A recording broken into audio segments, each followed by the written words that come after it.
মৰমৰ কণীখন মাঘৰ বিহুৰ ভোগালীৰ মৰম ল'বা দেই তোমালোক সকলোৱে। আজি বিহুৰ দিনত তোমালোকে চাগে ৰাতিপুৱা মেজি জ্বলালা আৰু কালি উৰুকা খালা মাছে মঙহে, নহয়নে? এই ভোগালী কেতিয়া আহে বাৰু?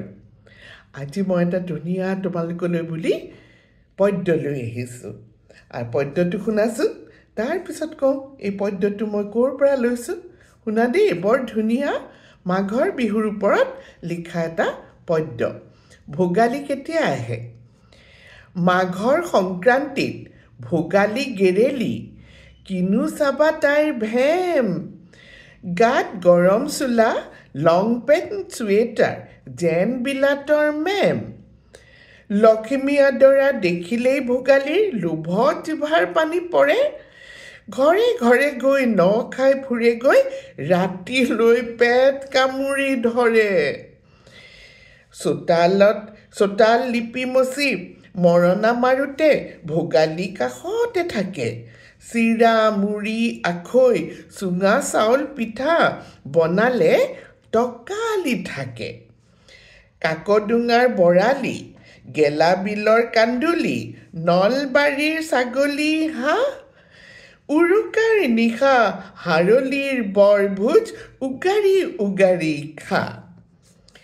বিহুৰ দিনা পুৱা গা ধুই গৃহস্থই অগ্নি মন্ত্ৰে মেজি জ্বলাই।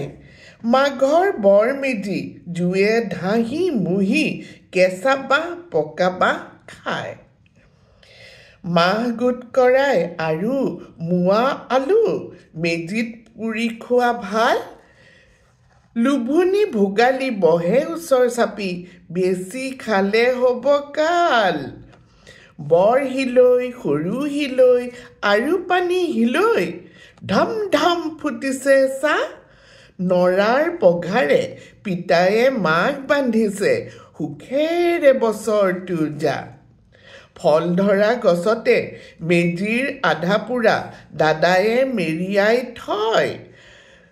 আৰু মায়ে বুজাই ক'লে, ফলত পোক নধৰে, মেজিৰ ধোঁৱাই চুলে গা। ফল ধৰা গছতে মেজিৰ আধা পোৰা, দাদায়ে মেৰিয়াই চা। মায়ে বুজাই ক'লে, ফলত পোক নধৰে, মেজিৰ ধোঁৱায়ে চুলে গা।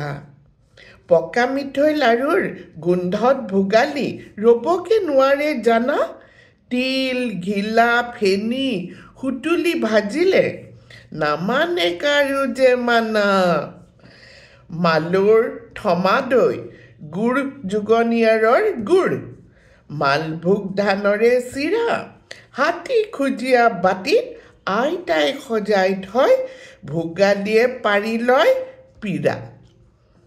এনেকৈ আহে ভোগালী গেৰেলি, মাঘৰ মাহ ডকচি খায়।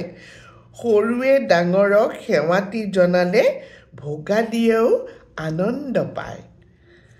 কি ধুনীয়া পদ্যটো নহয়, ভোগালীক লৈ লেখা।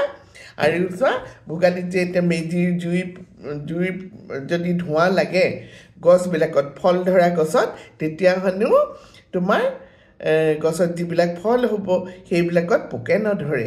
আকৌ গছ বান্ধে ৰছীৰে, যাতে ধুনীয়াকৈ গছবিলাকৰ পৰা ফল পোৱা যায়, গছবিলাক মানে শুকাই নাযায়, ধুনীয়াকৈ যাতে বছৰটোলৈ ফল দি থাকে।